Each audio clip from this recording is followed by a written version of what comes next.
Horror stories in Hindi में आप सभी का स्वागत है। दोस्तों, अगर आप लोग इस चैनल पर नए हो तो इस चैनल को सब्सक्राइब कर लीजिए। जाकर हमारी दूसरी कहानियाँ ज़रूर देखें और सुनें। आप लोगों को बहुत मज़ा आएगा। साथ ही साथ डिस्क्रिप्शन बॉक्स में हमारा व्हाट्सएप का नंबर है और ईमेल आईडी का लिंक है। अगर आप में से कोई हमें अपनी कहानियाँ भेजना चाहता है तो उस लिंक पर क्लिक करके हमें अपनी कहानियाँ भेज सकता है। चलिए बढ़ते हैं हमारी कहानियों की ओर। दोस्तों, हमारी आज की ये कहानी दीक्षित ने भेजी है। चलिए इनकी कहानी शुरू करते हैं।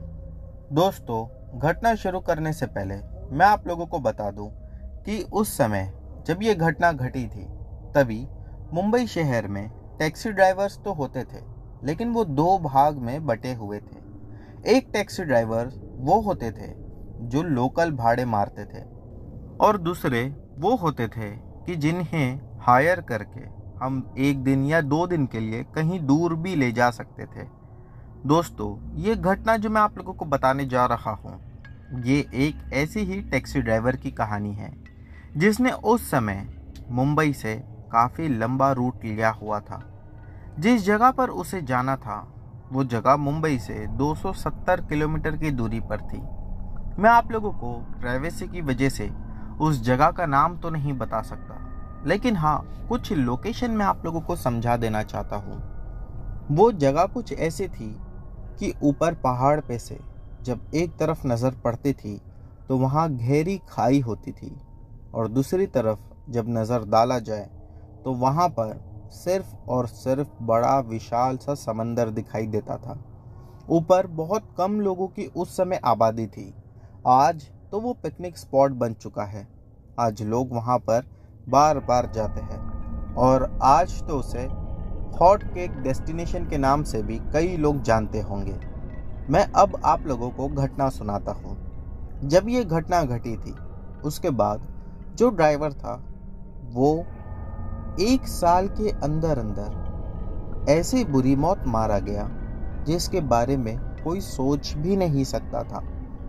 ये घटना कुछ ऐसी हुई कि एक दिन की बात है, उसे कुछ लोग मिले जिन लोगों ने उस जगह पर जाने के लिए उसकी टैक्सी को हायर किया हुआ था। ये लोग दोपहर के 3 बजे के आसपास निकलने वाले थे, लेकिन जब निकलने का समय आया तभी उनका एक दोस्त जो कि आने में काफ़ी ज़्यादा लेट हो चुका था, उसकी वजह से इन सभी लोगों को निकलने में देरी हो चुकी थी और इसी वजह से वो लोग 3 बजे की जगह शाम के 6 बजे अपने घर से निकले। जब ये सभी दोस्त मिलकर निकले तब रास्ते में कुछ दूर आगे चलने के बाद एक दोस्त ने कहा कि यार, मेरा सर अचानक से बहुत दुख रहा है और ऐसा लग रहा है जैसा कि मेरे शरीर पर कुछ वजन सा किसी ने रख दिया हो। तभी ही दूसरे दोस्त ने कहा कि एक काम करते हैं, टैक्सी को रुकवा देते हैं, तू कुछ दवाई ले ले अगर तेरे पास पेन किलर है तो, और कुछ समय के लिए लेट जा। पहले तो उसने मना किया। वो कहने लगा कि हम पहुंचने में लेट हो जाएंगे, लेकिन फिर 5 मिनट के बाद वो कहने लगा सर दर्द की वजह से मुझे वॉमिट भी आ रही है, तो शायद वही ठीक होगा कि मैं कुछ देर के लिए कहीं लेट जाऊं। गाड़ी को एक ढाबे के पास रोका गया। जब गाड़ी को ढाबे के पास रोका गया तब करीब 9 बज रहे थे। वो दोस्तों ने सोचा कि चलो यहीं पर खाना खा लेते हैं और फिर कुछ देर अपना दोस्त आराम भी कर लेगा, उसके बाद निकल जाएंगे। खाना खाने में और उसके दोस्त को ठीक होने में लगभग 1.5 से पौने 2 घंटे का समय लगा और गाड़ी में बैठकर दोबारा से इनकी जर्नी स्टार्ट करने में इन्हें अब 11 बज चुके थे। जब 11 बजे ये लोग दोबारा उस रास्ते के लिए निकले। दोस्तों, मैं आप लोगों को बता दूं कि वो टैक्सी ड्राइवर उस रास्ते पर बिल्कुल नया था और वो उस रास्ते की सच्चाई से अनजान था। वो नहीं जानता था कि ये लोग जिस रास्ते से होकर मुझे लेकर जा रहे हैं वो रास्ते पर पहले क्या क्या हो चुका है। जब वो टैक्सी ड्राइवर वहाँ से आगे बढ़ा तो दोस्तों, उसको अचानक से ऐसा महसूस हुआ जैसा कि किसी ने उसके कान में आकर कहा हो, आगे मत जा वरना मारा जाएगा। ये बात उसे कुछ अजीब सी लगी। उसने जब टैक्सी में अपना चेहरा घुमाकर देखा तो पीछे दो दोस्त सो चुके थे उन चारों में से, और दो आपस में धीरे धीरे बात कर रहे थे। उसे लगा कि ये मेरा वहम होगा। दोस्तों, रात के ठीक 12 बजे के आसपास ये लोग अब उस पहाड़ की चढ़ाई पर थे।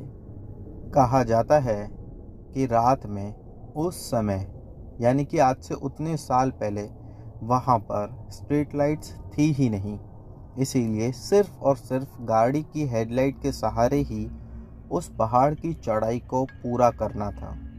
जब ये टैक्सी लेकर आगे बढ़े तब करीब 10 किलोमीटर आगे चलने के बाद एक जगह पर टैक्सी एकदम से रुक गई और टैक्सी ड्राइवर बार बार गाड़ी को चालू करने की कोशिश करने लगा। जो दो दोस्त पीछे सो रहे थे उनमें से एक ने उठकर कहा, यार कौन सी खटारा टैक्सी लेकर तू आया है, तेरी टैक्सी ही बंद पड़ गई। उसने कहा, नहीं टैक्सी तो अच्छी है, लेकिन समझ में नहीं आ रहा कि ये बंद कैसे हो गई। टैक्सी ड्राइवर ने उस टैक्सी को चालू करने की बहुत कोशिश की, लेकिन टैक्सी उस समय स्टार्ट ही नहीं ले रही थी। जहाँ पर इन्हें जाना था वो जगह अब भी काफ़ी दूर थी और उतनी चढ़ाई रात के समय जहाँ एक इंसान तक दिखाई नहीं दे रहा था। तभी एक दोस्त कहने लगा कि यार ऐसा करते हैं ना कि हम लोग यहीं पर रुकते हैं, बाकी के लोग जाकर कहीं से मदद ले आओ। टैक्सी ड्राइवर कहने लगा, या तो पूरा 10 किलोमीटर पीछे जाना पड़ेगा या फिर ऊपर ही जाना पड़ेगा हमें, क्योंकि मुझे नहीं लगता कि बीच में कोई मैकेनिक मिलेगा। उसके बाद उनमें से एक दोस्त कहने लगा कि एक काम करते हैं, हम दोनों जन जाकर पीछे मैकेनिक को ले आते हैं।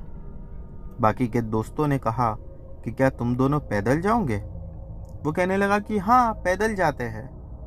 उस समय दोस्तों वो लोग इतना ज़्यादा घबरा चुके थे कि उन्हें समझ में ही नहीं आ रहा था 10 किलोमीटर पैदल जाना कोई आसान काम नहीं था। फिर एक दोस्त ने कहा कि बेवकूफ़ी जैसी बातें मत करो, तुम लोग एक काम करो, यहीं पर रुको। कोई गाड़ी अगर पहाड़ से उतर रही होगी तो उसे लिफ्ट लेकर तुम लोग चले जाना। लेकिन काफ़ी देर वहाँ पर वेट करने के बाद कोई गाड़ी भी नहीं दिखाई दी।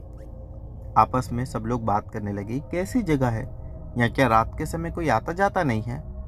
बस अब ये बात ख़त्म ही हुई थी कि उन लोगों ने देखा एक आदमी साइकिल पर सामने की ओर से आ रहा था, यानी कि वो पहाड़ से नीचे की ओर जा रहा था।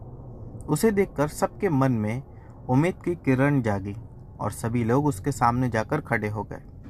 उनमें से एक कहने लगा कि यार ऐसा मत करो, वरना इसे लगेगा कि हम डाकू हैं, अच्छे से बात करना।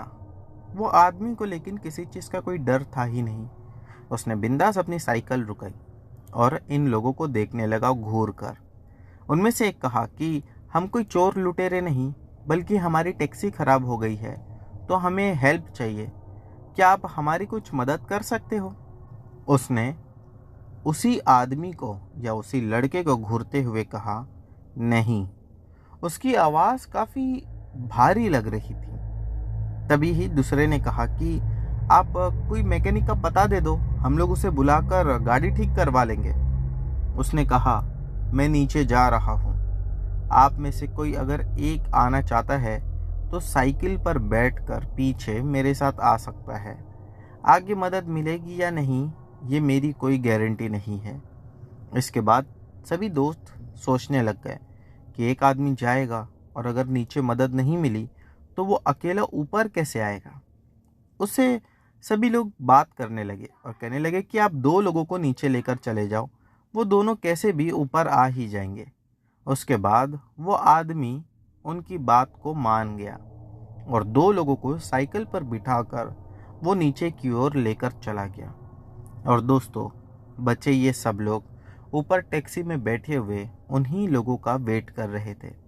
जाते समय उस आदमी ने एक बात और कही थी कि ये पहाड़ जंगलों से घिरा हुआ है, गाड़ी में बैठ जाओ और शीशे ऊपर चढ़ा लो। ये सुनकर फौरन उनमें से एक लड़का कहने लगा, हाँ जंगली जानवर का खतरा हो सकता है। उस आदमी ने उन तीनों को देखा और घूरते हुए कहा, जंगली जानवर से तो फिर भी लड़ सकते हो, लेकिन जो दिखाई नहीं देता उससे कैसे लड़ोगे? ये कहकर वो बिल्कुल शांत हो गया और मानो 1 मिनट के लिए बिल्कुल सन्नाटा सा छा गया था वहां पर। सभी लोग एक दूसरे का चेहरा देख रहे थे कि वो आदमी कहना क्या चाहता था।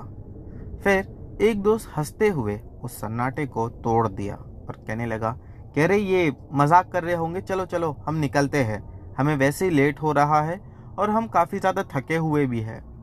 इतना कहकर वो लोग तो वहाँ से निकल गए। लेकिन जो 3 लोग अब भी ऊपर बचे हुए थे वो यही सोच रहे थे कि उस आदमी ने ऐसा क्यों कहा था। इसका रीज़न या इसका आंसर तो वो लोग भी नहीं जानते थे। दोस्तों, समय बीतता चला गया। अब काफ़ी समय हो चुका था उनके 2 दोस्तों को गए हुए।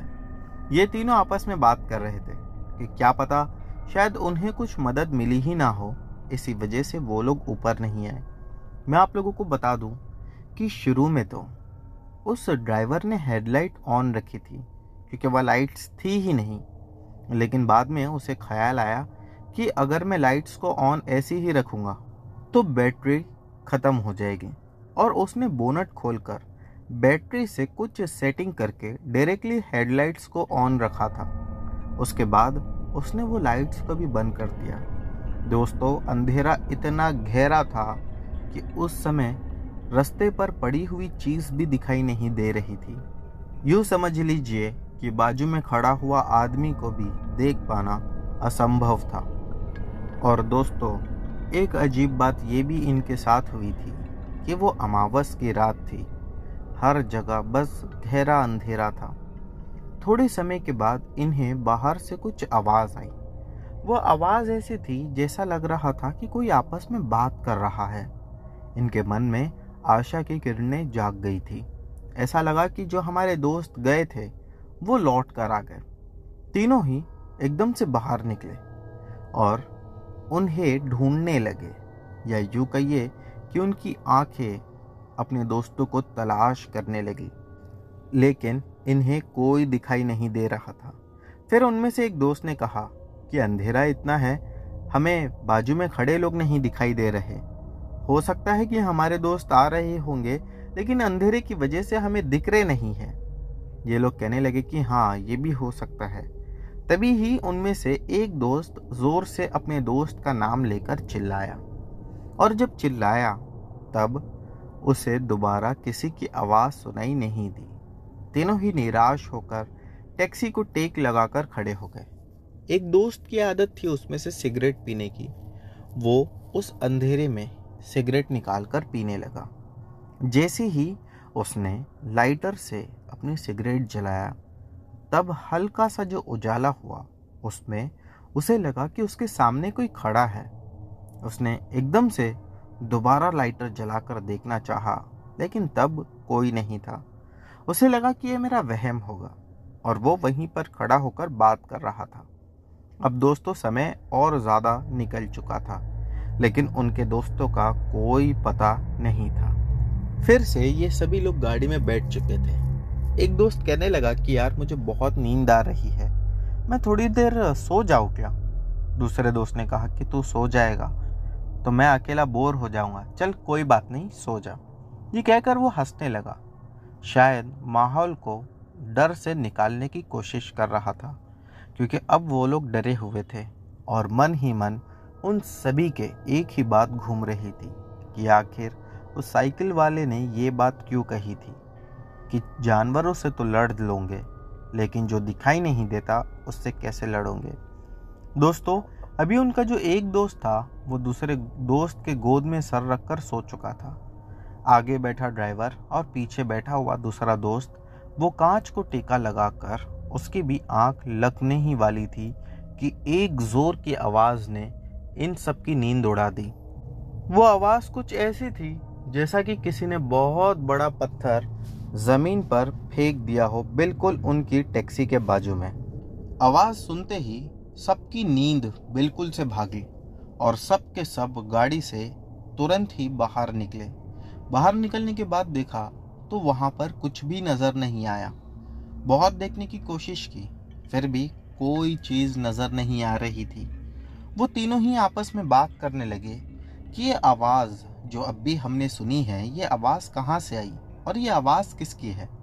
फिर उनमें से एक दोस्त ने कहा कि यार हो सकता है ये हमारा वहम हो, लेकिन तीनों ही आपस में इस चीज़ को लेके काफ़ी ज़्यादा कंफ्यूज थे कि ये वहम नहीं हो सकता है।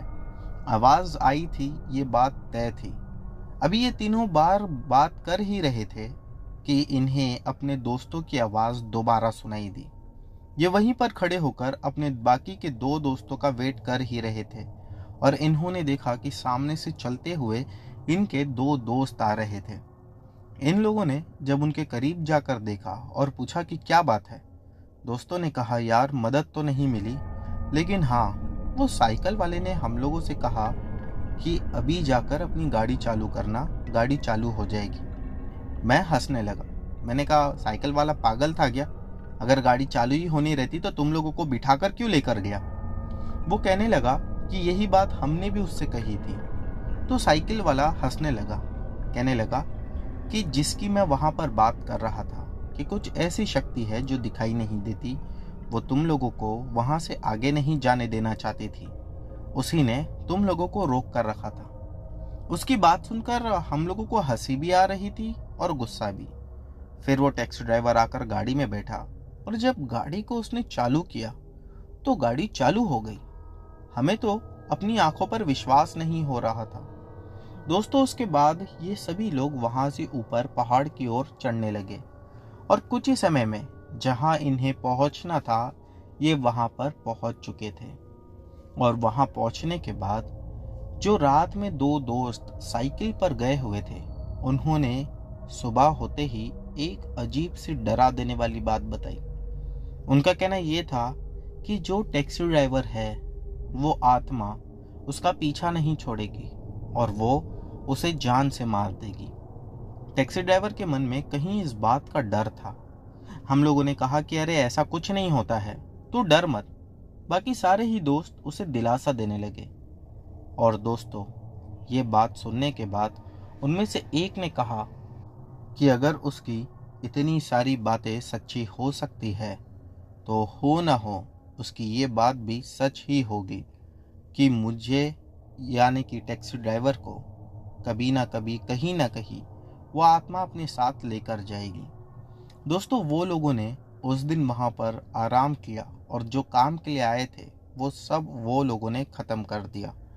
जब वहां से निकलने लगे तभी एक दोस्त ने कहा कि यार आज बहुत अच्छा लगा, क्यों ना हम आज की जगह कल निकलते हैं। एक दोस्त ने कहा कि नहीं, कल सुबह में मुझे ऑफिस रिपोर्ट करना रहेगा तो हमें अभी ही निकलना होगा। वो लोग उसी शाम में 7 बजे के आसपास वहां से निकल पड़े। जो उस बंगलो का, जिस बंगलो में वो लोग आकर रुके थे, ओनर था, वो उन लोगों के उसके बाद से कांटेक्ट में रहने लगा और वो टैक्सी ड्राइवर उन सभी लोगों को लेकर वहां से निकल पड़ा। कुछ समय के बाद जब वो ओनर वहां से निकलकर मुंबई आया था किसी काम के लिए और उसने जब वो बाकी के लड़कों से मिला तब उसे ये पता चला कि लौटते समय जो टैक्सी ड्राइवर था उसकी तबीयत काफ़ी ज़्यादा खराब रहने लगी। वो बात करते करते अचानक कुछ तो बड़बड़ाता था और कहता था कि मुझे नहीं पता। बार बार वो यही बात कह रहा था। जब उस टैक्सी ड्राइवर के बारे में हम लोगों ने पता लगाया तब ये पता चला कि वो टैक्सी ड्राइवर एक दिन टैक्सी लेकर काम पर गया था और उसने अपनी ही टैक्सी खुद से ही एक ट्रक में जाकर ठोक दी, जिसके बाद उसके शरीर के छितड़े उड़ चुके थे और टैक्सी भी बुरी तरह से टूट फूट चुकी थी। वो टैक्सी को उसके बाद उसके घर वालों ने स्क्रैप में बेच दी थी। दोस्तों, रही बात उन सभी लोगों की, तो मैं दीक्षित, जो उस बंगले का ओनर था और मेरे ही पास वो लोग आए हुए थे, उन दोस्तों में से उनका एक दोस्त पता नहीं कैसे पागल हो चुका था और वो अब पागल खाने में है। ये घटना को घटे कई साल हो चुके हैं, लेकिन अब भी उनका दोस्त ठीक नहीं हुआ। इसी के साथ जो उनका दूसरा दोस्त था, और ये दोस्त वही था जो साइकिल वाले के साथ गया हुआ था, जो दूसरा दोस्त साथ में था, वो भी अगले कुछ समय में अपना आपा पूरी तरह खो चुका था और कहा जाता है कि पागलपने में ही उसने खुद की जान ले ली। दोस्तों, ये घटना सुनने के बाद मैं खुद काफ़ी ज़्यादा डर चुका था। मेरा बंगला तो आज भी वहाँ पर है और लोग आते जाते हैं, लेकिन कहा जाता है कि पहाड़ी इलाकों में रात के समय अगर ट्रैवलिंग ना करो तो ही बहुत अच्छा होता है। तो दोस्तों, ये थी दीक्षित जी की कहानी। बढ़ते हैं हमारी अगली कहानी की ओर। दोस्तों, हमारी अगली कहानी रमीज़ अहमद जी की है। इन्होंने पहले भी हमारे चैनल के साथ कहानियाँ शेयर कर रखी है। चलिए इनकी कहानी शुरू करते हैं। मैं जो आप सभी को बताने जा रहा हूँ, कृपया मैं आप लोगों को बता दूँ कि डार्क वेब की वेबसाइट पर कभी भूल कर भी ना जाना, वरना आप जाने अनजाने में अपनी ही ज़िंदगी के साथ खिलवाड़ करोगे और मारे जाओगे। ये घटना मेरे एक बचपन के फ्रेंड के साथ हुई थी। वो तो अब इस दुनिया में नहीं है, लेकिन उसका छोटा भाई मेरा अच्छा दोस्त है। बात तब की है जब वो ऑस्ट्रेलिया शिफ्ट हुआ था अपनी स्टडीज़ करने के लिए। आईटी सेक्टर ऑस्ट्रेलिया में बहुत अच्छी है, जहाँ हैकिंग वगैरह सिखाते हैं। उसको बचपन से बहुत शौक था एथिकल हैकिंग का। पता नहीं कहाँ से उसने हैकिंग के दोस्त बनाए थे, जो उसका भाई आज तक बोलता है कि मेरे भाई के मरने का कारण उसके दोस्त ही है। चलिए आपको घटना बताता हूँ। उसके बारे में पहले तो मैं आपको विस्तार में बताता हूँ। ये जो dark web normal web browser पर नहीं मिल सकता। हम जो वेब ब्राउज़र यूज़ करते हैं वो सिर्फ 5% है इंटरनेट का। उसके बाद डीप वेब आता है, जहाँ गवर्नमेंट का नाम होता है। उसके बाद लास्ट में डार्क वेब होता है, जो बहुत ख़राब दुनिया है। आपको कुछ ऐसे लोग भी मिलेंगे वहाँ पर जो इंसानों को जान से मार देते हैं। ऐसे ही मेरे फ्रेंड ने एक बार डार्क वेब में घुसने की सोची, क्योंकि उसको कुछ मजाक करने का मन कर रहा था। उसने एक लिंक पर क्लिक कर दिया वहाँ पर। फिर वो लिंक उसको डायरेक्टली एक वेबसाइट पर लेकर गई। मैं आप सभी को बता दूँ कि डार्क वेब में कोई भी एड्स नहीं चलते हैं और पूरा ऑथेंटिक रहता है। उसने जैसे वो वेबसाइट पर गया, वहाँ पर सामान खरीदना और बेचना हो रहा था। उसने सोचा कि कुछ अलग करते हैं। मस्ती मजाक में वो शायद भूल चुका था। उसने अपने फेस की फ़ोटो खींची और वहाँ फ़ोटो अपलोड कर दिया। एक दिन बाद उसको एक यूज़र से मैसेज आता है कि वो उसको $1200 देगा इसका। उसे लगा कि कोई इसकी तरह मजाक कर रहा है। उसने एक्सेप्ट कर लिया। यूज़र ने बोला 2 दिन में मेरा एक आदमी आकर लेकर जाएगा। एग्जैक्टली 2 दिन बाद जब वो अपने फ्लैट में था, तभी ही घंटी की आवाज़ आई। तो उसने दरवाज़ा खोला और देखा एक आदमी पूरे काले कपड़े में है, और उसने कुछ सेंटेंस यूज़ किया जो ऐसा लग रहा था कि कोड होता है किसी चीज़ का। मेरा दोस्त तुरंत समझ गया कि ये मजाक नहीं था, और 2 मिनट में उसके अकाउंट में $1200 क्रेडिट हो गए थे, जबकि उसने कभी अपना एड्रेस और बैंक अकाउंट तक शेयर नहीं किया था। फिर वो ब्लैक सूट वाले बंदे ने उसको फ़ोन पकड़ाया और बोला बात करो। जैसे ही उसने हेलो बोला, उसके दिल की धड़कन रुक गई थी पूरी तरह से। वो वही बंदा था जिसने खरीदा था उसका सर। मेरे फ्रेंड को रियलाइज़ हुआ कि बहुत बड़ी गलती कर दी है उसने ये मजाक करके। वो माफ़ी मांगने लगा फ़ोन पर कि सर मैं मजाक कर रहा था, आप मुझे प्लीज़ माफ़ कर दो। एक चीज़ मैं आप लोगों को बता दूं कि डार्क वेब में माफ़ी की कोई जगह नहीं होती। अगर आपसे गलती हो जाए तो आप ज़िंदा नहीं रह सकते। ये उनका प्रोटोकॉल होता है। फिर जब उसके रूममेट्स घर आए तो देखा कि वो गायब था घर से। उन्होंने फ़ोन कॉल किया, बट उसका मोबाइल घर पर ही था। वो आज तक नहीं मिला। ये घटना हुए 8 साल गुजर चुके हैं। दोस्तों, मैं आप सभी लोगों से निवेदन करता हूँ कि डार्क वेब के बारे में ना तो जानने की कोशिश करना और ना ही कभी इसे यूज़ करने की कोशिश करना। तो दोस्तों, ये थी रमीज़ अहमद जी की कहानी। उम्मीद करता हूँ कि आप लोगों को पसंद आई होगी। दोस्तों, हमारी अगली कहानी रानी ने हमें भेजी है। चलिए इनकी कहानी शुरू करते हैं। मैं अपना असली नाम तो नहीं बताना चाहती, इसीलिए मैंने अपना नाम रानी बताया है। लेकिन हाँ, आज जो घटना मैं आप लोगों को बताने जा रही हूँ, ये घटना सुनकर आप लोग सच में दंग रह जाएंगे। ये घटना मेरे मम्मी पापा के साथ घटी थी। वैसे तो बहुत पुरानी घटना है और मुझे भी बराबर से याद नहीं है, लेकिन जितना मैं जानती हूँ आज मैं आप लोगों को वो सब बताऊंगी। बात कई साल पुरानी है। मेरे मम्मी पापा बताते हैं कि उनकी नई नई शादी हुई थी। जैसा कि आप सभी लोग जानते होंगे कि गांव में बहुत कम एज में ही शादी हो जाती थी। मेरी मम्मी की जब शादी हुई थी तब उनकी एज 18 साल की थी। मम्मी बताते हैं कि उस समय मुझे अपना गांव छोड़कर तेरे पापा के गांव आकर रहना पड़ा था। मेरे पापा लोग बहुत गरीब थे, मेरी मम्मी से भी ज़्यादा गरीब थे। मेरी मम्मी बताते कि हमारे गांव में तो उस समय कम से कम 50-60 घर थे, लेकिन जो गांव तेरे पापा का था वो गांव में मुश्किल से 20-25 ही घर होंगे। और मेरी मम्मी और पापा के गांव के दोनों के बीच का डिस्टेंस कुछ 4 ही किलोमीटर का था। मेरी मम्मी बताते कि जब वो पापा के घर पर आए थे तो पापा के घर पर ना ही तो लाइट थी ना ही फैंस थे, बस कच्ची कच्ची मिट्टियों की दीवार से घर बना हुआ था। जब मम्मी आकर पापा के साथ रहने लगे तब घर तो छोटा था। दादा दादी के बाजू में ही मम्मी पापा दोनों साथ में सोते थे क्योंकि रूम एक ही था। मम्मी बताते हैं कि 2-4 दिन तो अच्छे से कटे। फिर जो पापा का घर था उसी घर को लगकर पीछे की ओर बड़ा सा जंगल और तालाब था।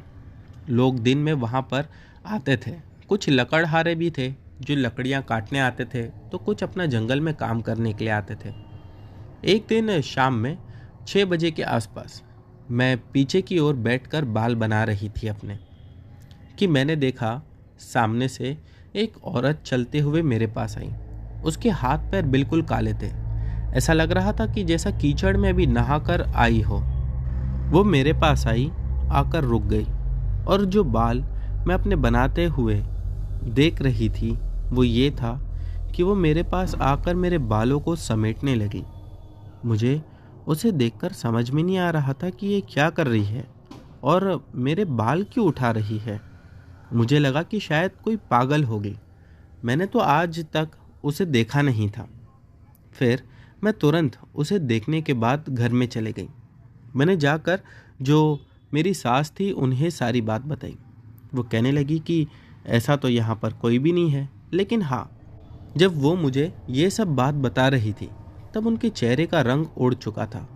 ऐसा लग रहा था कि जैसे वो मुझसे कुछ चीज़ें छुपा रही है, या फिर यूँ कह सकते हो कि वो चाहकर भी बताना नहीं चाह रही है। मैंने कुछ नहीं कहा और मैं चुपचाप अपने काम में लग गई। शाम के समय जब मेरे पापा आए तो मेरी मम्मी ने पापा को ये सारी बात बताई। पापा सुनकर बहुत गुस्सा हुए। पापा ने कहा कि जब वो तेरे बाल उठा रही थी तुझे उसे तभी ही चिल्ला देना चाहिए था कि ये सब क्या कर रही है, तूने क्यों नहीं उसे रोका। मेरी मम्मी ने पापा से कहा कि मुझे नहीं पता था कि ऐसा रोकना भी होता है। मैं तो वो पागल समझकर इसीलिए कुछ उसे कहा नहीं और चुपचाप घर में आ गई। पापा को बहुत गुस्सा है। पापा ने कहा कि अगली बार अगर ऐसा कुछ हो तो याद रखना। मेरी मम्मी ने सिर्फ हाँ कहा और अपने काम में लग गई। कुछ दिन के बाद दोबारा ऐसा हुआ कि मम्मी बाहर बाल बना रही थी और फिर से वही औरत मम्मी को आते हुए दिखी। मम्मी ने उसके पास आने से पहले ही अपने सारे बाल उठा लिए और जैसे ही मम्मी घर के अंदर जाने के लिए पीछे पलटी कि उस औरत ने अपना हाथ एकदम से लंबा करके मम्मी के बालों को पकड़ लिया और मम्मी वहीं पर खड़ी हो गई। मम्मी ने देखा कि उसका हाथ एक आम आदमी से लगभग 10 गुना बड़ा हो चुका था और वो मम्मी से अपने बाल मांगने लगी। मम्मी ने उसे अपने बाल देने से तो मना कर दिया। मम्मी के हाथ में थे और मम्मी ने उसे टाइट पकड़ कर रखा था। मम्मी डर भी रही थी। दोस्तों, एक बात ये भी बता देना चाहती हूँ कि जब मम्मी की पहली बार उसने बाल लेकर गई, उसके अगले दिन से मम्मी की तबीयत ठीक नहीं रहने लगी थी। यानी हर समय उन्हें एक घबराहट, डर सा महसूस होता। ऐसा लगता कि कोई उनके आसपास घूम रहा है। कई बार रात के समय जब मम्मी सो जाती तब भी उन्हें ये महसूस होता कि वही औरत उनके पास में घूम रही है। मम्मी बताती है कि जब वो औरत आई थी मम्मी के करीब तब मम्मी को एक अजीब सी ठंड लग रही थी और वैसी ही ठंड मम्मी को कई बार लगती थी। ऐसा लगता था कि ये वही औरत है। फिर मम्मी ने बताया कि जब वो औरत बाल नहीं छोड़ रही थी तब मम्मी ने जोर से चीख लगाई। वो चीख सुनकर तुरंत ही अंदर से मेरी दादी भागकर बाहर आ गई थी। दादी ने जब ये देखा तो दादी उस औरत की ओर भागी और दादी के पास कुछ तो हाथ में था जिसे दादी ने तुरंत उस औरत पर फेंक कर मारा। वो कुछ पाउडर जैसा था, जिसके बाद वो औरत तुरंत से वहीं गिर गई और उसका हाथ अपने आप ही छोटा हो गया। फिर मम्मी को लेकर वो घर के अंदर आ गई और जो पीछे का दरवाज़ा था उसे बंद कर दिया। दादी मम्मी से कहने लगी, अगली बार कभी भी यहाँ पीछे की ओर निकलकर बाल नहीं बनाना। मैंने तुझे लास्ट टाइम पे भी वार्निंग दी थी, लेकिन तू मेरी बात को मानी नहीं। मम्मी ने कहा कि मुझे याद नहीं था, मैं भूल गई थी। मम्मी बहुत ज़्यादा घबराई हुई थी और मम्मी अब ये सोचने लगी कि ये जो भी था ये एक आम आदमी तो नहीं हो सकता है। हाँ, ये भूत चुड़ैल तो ज़रूर हो सकती है। मम्मी शाम का इंतज़ार कर रही थी कि कब उनके पति आएंगे। जब शाम में मेरे पापा आए तो मम्मी ने उन्हें ये सारी बात बताई। पापा मम्मी पर ही उल्टा चढ़ बैठे, कहने लगे कि मैंने मना किया था, तू मेरी बात को क्यों नहीं मानती है? समझा नहीं था तुझे? मम्मी ने कहा कि मुझसे भूल हो गई, मेरी गलती थी ये। 2-4 दिन तो ठीक ठाक बीत गए। उसके बाद मम्मी को अब वो औरत हर जगह दिखाई देने लगी। मम्मी अगर काम भी करती होती तो ऐसा लगता कि बाहर आंगन के आसपास वो औरत घूम रही है। एक बार मम्मी बताती है कि जब मैं कुएं से पानी निकाल रही थी, जो कि हमारे ही घर के आंगन से थोड़ी ही दूरी पर था। वो एक कॉमन कुआं था, वहाँ से गांव के सभी लोग पानी निकालते थे। जब मम्मी वहाँ से पानी निकाल रही थी तो उसने दूर उसी औरत को खड़ा हुआ देखा और वो औरत मम्मी को दोनों हाथों से इशारा करके अपनी ओर आने के लिए कह रही थी, लेकिन मम्मी ने इस पर ध्यान नहीं दिया। और तभी ही उसी कुएं पर एक दूसरी औरत आई पानी लेने। मम्मी ने उस औरत से कहा कि ये सामने जो औरत खड़ी है पागल है क्या? ये कौन है? तो वो औरत मम्मी को देखकर कहने लगी कि वहाँ पर कोई भी नहीं खड़ा है, तुझे गलतफहमी हुई है। मम्मी ने कहा, अरे मुझे तो एकदम साफ साफ दिखाई दे रही है। वो औरत ने कहा कि नहीं, वहाँ कुछ भी नहीं है। उसे भी देखकर यही लग रहा था कि वो उस औरत को देख तो पा रही है, लेकिन शायद वो कुछ छुपाकर मम्मी को बताना नहीं चाह रही। मम्मी ने कुछ नहीं कहते हुए अपने घर पर जाना ही ठीक समझा। मम्मी जब घर पर लौटी तो मम्मी इस बार अपने होश में नहीं थी। दादी के साथ वो बदतमीजी से बात करने लगी। शायद अब वो पॉजेस हो चुकी थी।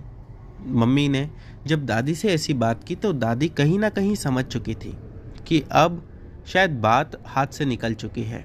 दादी ने तुरंत ही मम्मी के ऊपर झाड़ फूंक करना शुरू किया, लेकिन दादी बताती है कि मम्मी में इतनी ताकत आ चुकी थी कि मम्मी दादी से कंट्रोल ही नहीं हो रही थी और वो तुरंत ही पीछे का दरवाज़ा खोलकर कहीं जंगलों में जाकर भाग गई, यानी कि गायब हो गई। उसके बाद दादी घर पर अकेली थी तो वो परेशान थी। शाम में जब मेरे पापा और मेरे दादा लौटे तब दादी ने उन्हें सारी बात बताई। शाम में जैसे ही ये बात लोगों को पता चली, यानी दादा और मेरे पापा ने गांव के लोगों को ये बात बताई, तो गांव के लोगों ने घर में आकर ये फैसला किया कि हम अभी इसी समय तुरंत जाकर मेरी मम्मी को ढूंढेंगे और कुछ 10-10 की 2 टुकड़ियां बनाकर 2 ऐसे ग्रुप जंगल में निकल पड़े। दोनों ही पूरी रात जंगल में घूम कर आए, लेकिन मेरी मम्मी कहीं नहीं मिली। पापा घर पर आकर बहुत रो रहे थे कि अब उसे शायद मैंने हमेशा के लिए खो दिया या वो मुझे कहीं नहीं मिलेगी। गांव में एक आदमी रहता था। उस आदमी ने पापा से कहा कि मैं पता लगा सकता हूँ, तुम्हारी पत्नी इस समय कहाँ होगी। पापा ने उससे कहा कि आप कैसे पता लगा लोगे? वो कहने लगा कि एक काम करते हैं, हम एक जगह पर चलते हैं, मैं एक आदमी को जानता हूँ, वो इसमें तुम्हारी मदद ज़रूर करेगा। ये दोनों ही उस आदमी को ढूंढने के लिए निकल पड़े और उसी शाम वापस लौट आए। पापा बताते हैं कि मैं रात में भी सोया नहीं था और अगले दिन उस आदमी को ढूंढने के लिए, या यूँ कहिए कि लाने के लिए, मैं निकल पड़ा था। उस आदमी ने कहा कि अब 24 घंटे से ज़्यादा का समय नहीं है, हमें 24 घंटे के अंदर अंदर तुम्हारी पत्नी को वापस लाना ही होगा। और इसीलिए उसने कहा कि आज सिर्फ हम 10 लोग ही जाएंगे। 10 लोग गांव के इकट्ठा हुए और सभी लोग मम्मी को ढूंढने के लिए निकल पड़े। लेकिन इस बार ज्यादा ढूंढना नहीं पड़ा।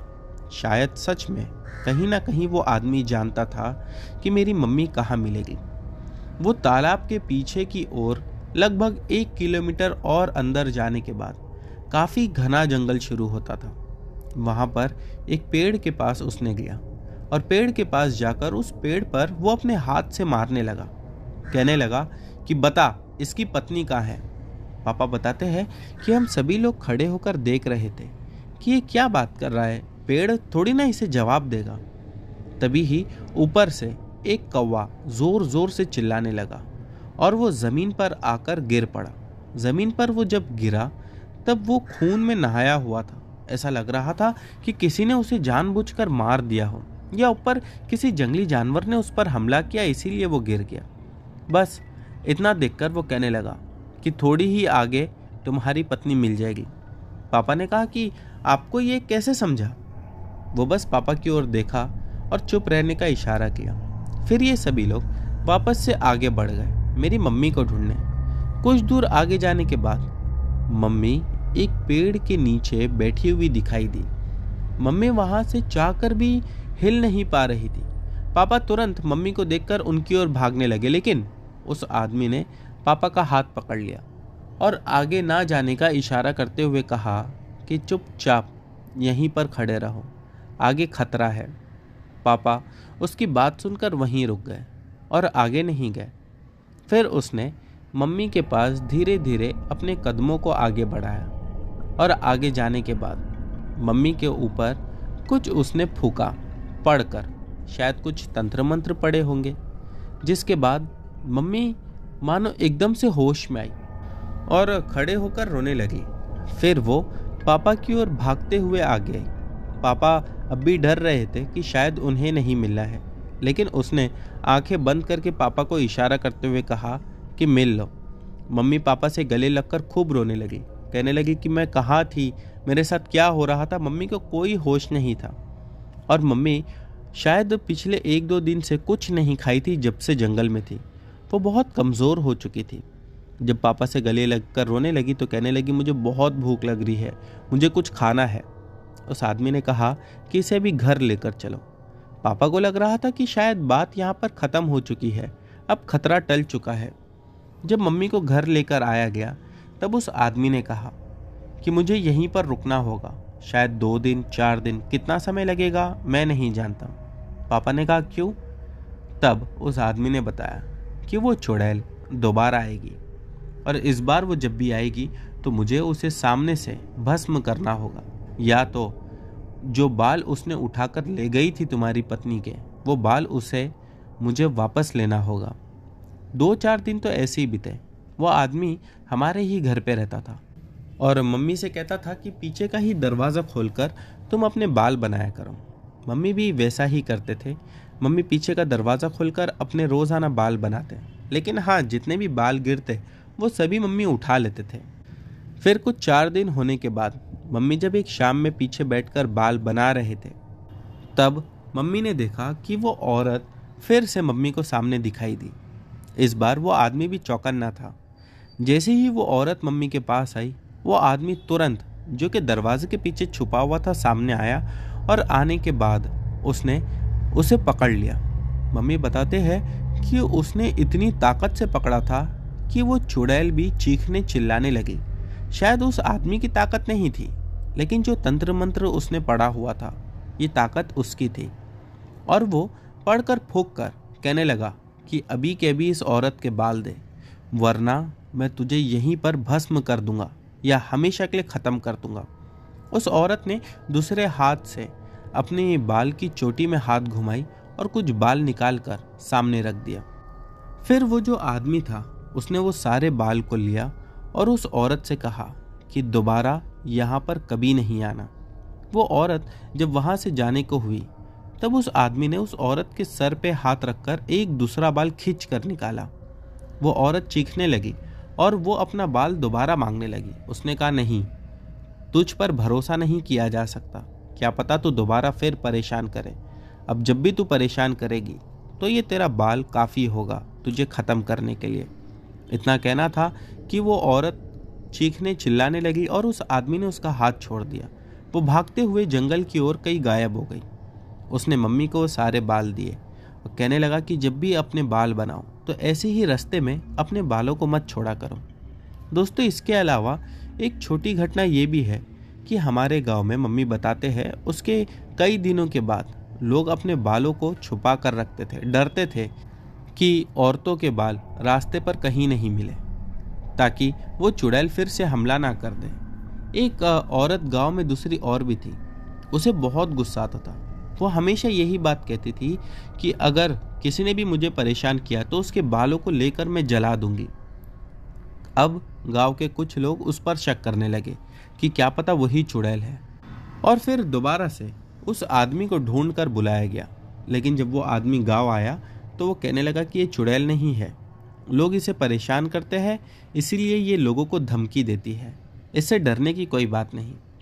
तो दोस्तों, ये थी रानी जी की कहानी। बढ़ते हैं हमारी अगली कहानी की ओर। दोस्तों, हमारी अगली कहानी हमें माजिद खान ने भेजी है। चलिए इनकी कहानी शुरू करते हैं। मेरा नाम माजिद खान है। ये एक बार की बात है जब हम 4 दोस्त हैदराबाद से मुंबई के लिए निकल पड़े। हम 4 दोस्त थे। एक का नाम आरिफ, एक का नाम अरबाज और तीसरे वाले का नाम कुद्दूस था। हम चारों दोस्त हमेशा ही साथ रहते थे। एक दिन हमने टूर पर जाने का फैसला किया। सब रेडी हो चुके थे।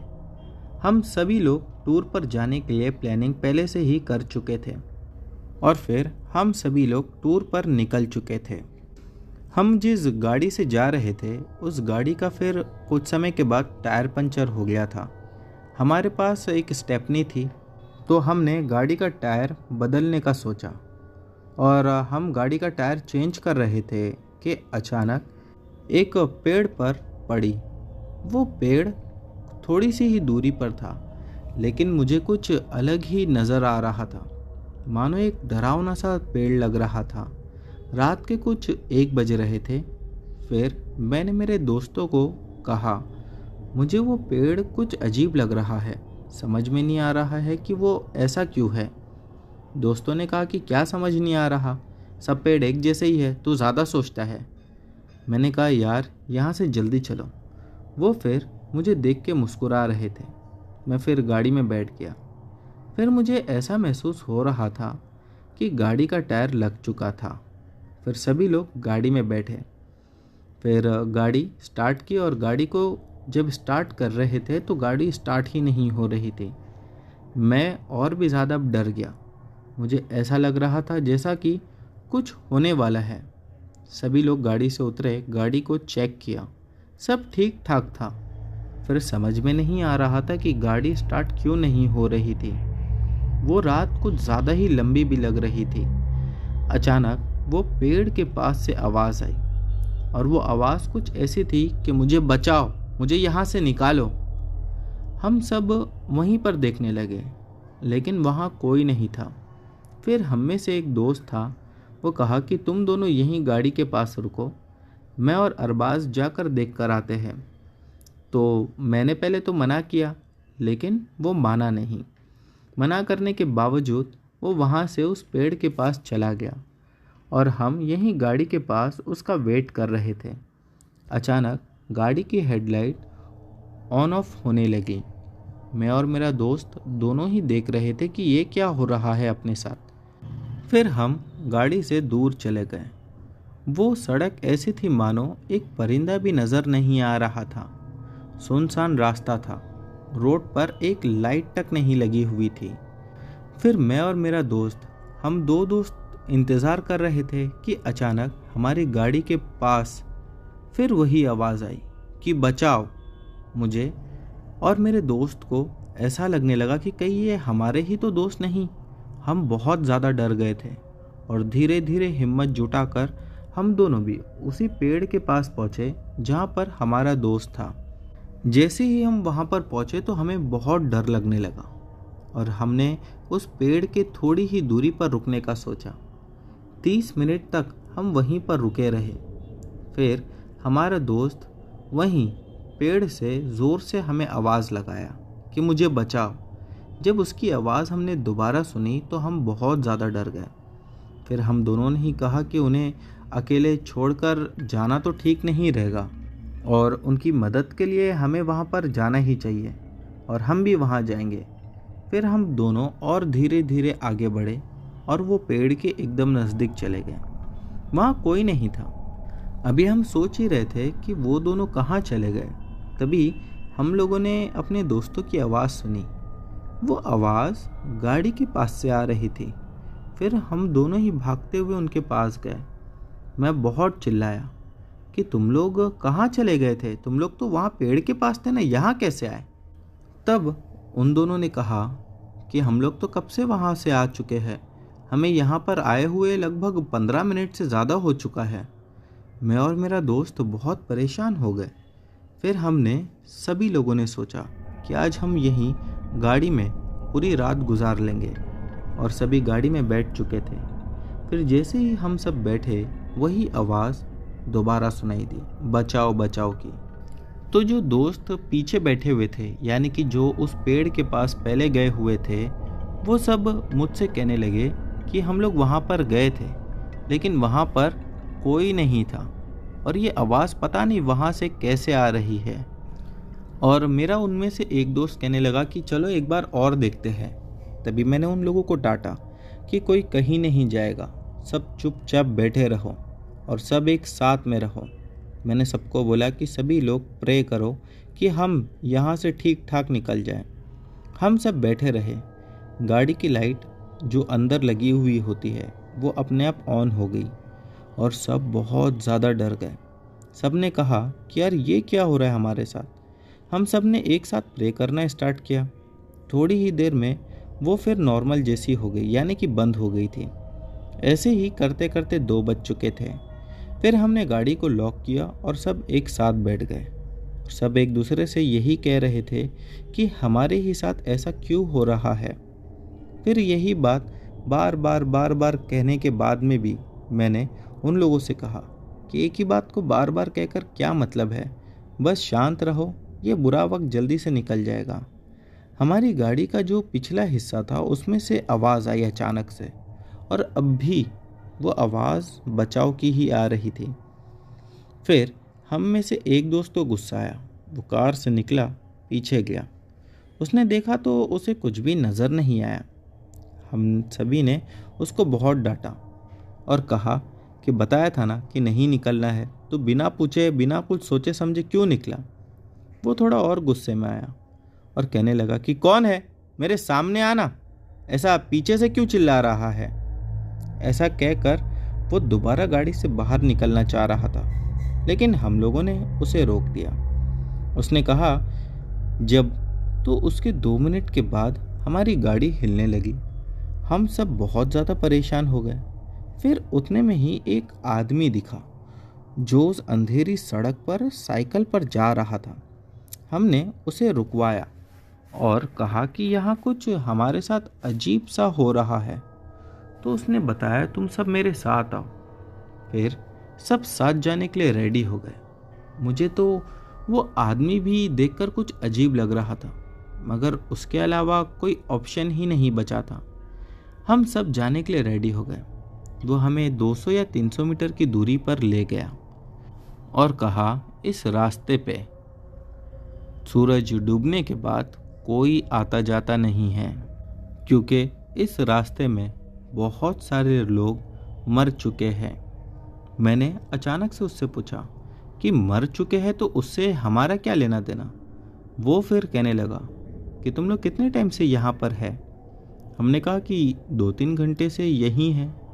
तो उसने कहा कि आज से कुछ 5 साल पहले एक बच्ची और उसके माँ बाप गाड़ी पे जा रहे थे, तो उनका एक्सीडेंट हो गया था। एक्सीडेंट में माँ बाप दोनों ही मर चुके थे। बच्ची बहुत ज़्यादा बुरी तरह से घायल थी। उसने वहाँ ठहर कर ज़ोर ज़ोर से सभी लोगों को पुकारा कि मुझे बचा लो, मेरे माँ बाप को बचा लो, लेकिन उसकी कोई मदद के लिए आगे नहीं आया और वो ऐसे ही चिल्लाते चिल्लाते मर गई। वो बहुत ज़्यादा घायल थी, इसीलिए ये रोड पर कोई भी सूरज डूबने के बाद नहीं आता। वो कहते हैं ना कि जिसकी मौत एक्सीडेंट से हो जाए उसकी आत्मा यहीं पर भटकती है। बस वैसा ही कुछ उसके भी साथ हुआ था।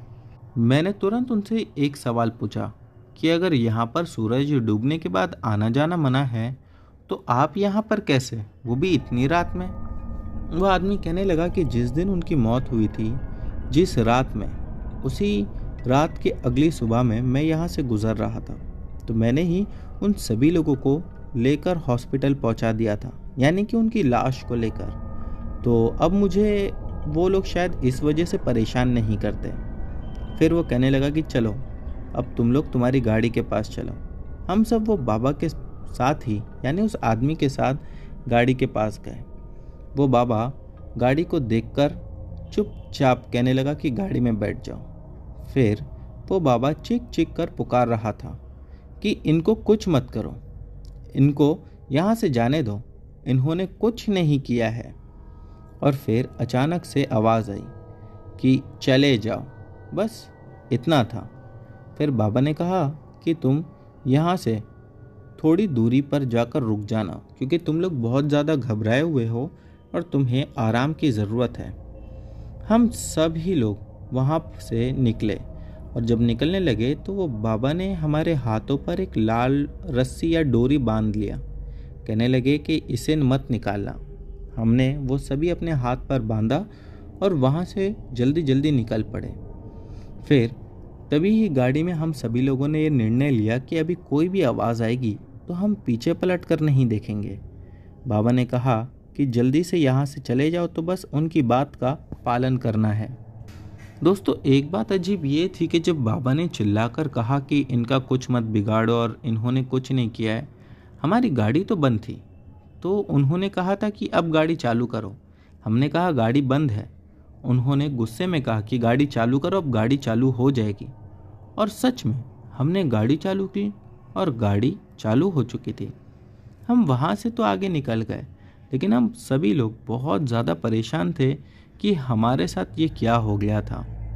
दोस्तों, एक बात और आप लोगों को बता दूं कि जब हम वहाँ से आगे बढ़ चुके थे, कुछ ही दूरी पर आगे जाने के बाद वो आवाज़ें दोबारा आ रही थी, बचाओ बचाओ वाली।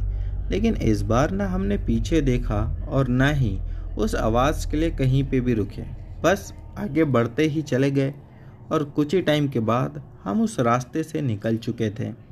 तो दोस्तों, ये थी हमारी आज की सभी कहानियाँ।